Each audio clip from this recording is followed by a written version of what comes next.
Now, SHARRI, I think we've got to bring up this sensational Steve Bannon interview, and I've got some stats for you. It's had 4 million views on our YouTube channel already, and it's been watched for a total of 500,000 hours straight. I know there were some people critical of you even doing it as a story, and it turns out people have voted with their eyeballs. What do you make of some of the criticisms that you've had, and obviously the story?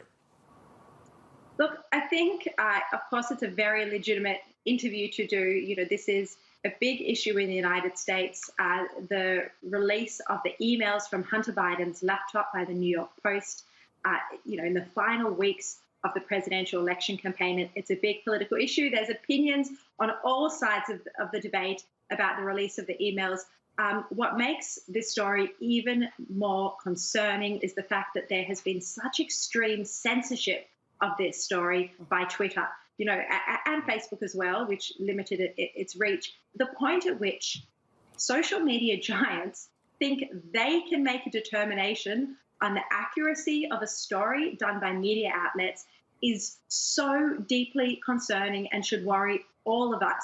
And they continue to censor publication of Hunter Biden's emails. These are genuine, we now know, these are genuine emails, legitimate emails that raise concerns about, you know, the extent to which Joe Biden, when he was president, knew about his son's business dealings and may have even got involved in them or profited from them, or misused American foreign policy to benefit his son's business dealings. These are all the allegations that need to be further investigated and explored. But how can a tech giant suddenly start to play editor and decide which stories that a newspaper publishes are accurate or not? They have no idea of sourcing.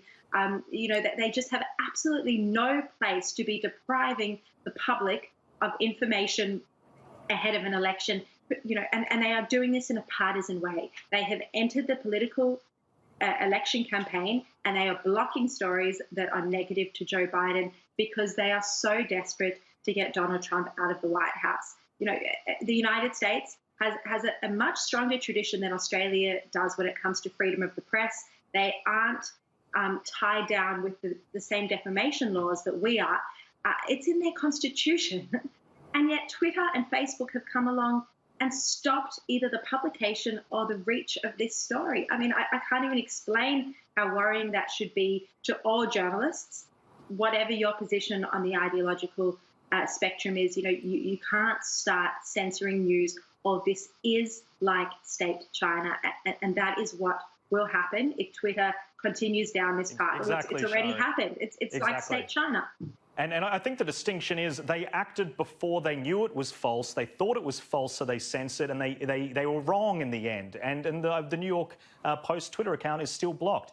But on the basis of what? The story is not false. You know, on the basis of you know, confected concerns, it might be Russian interference. There's no evidence for this. You know, exactly. You talk about good journalism. Where is the evidence that this is Russian interference? It's absolutely, there's no evidence for it.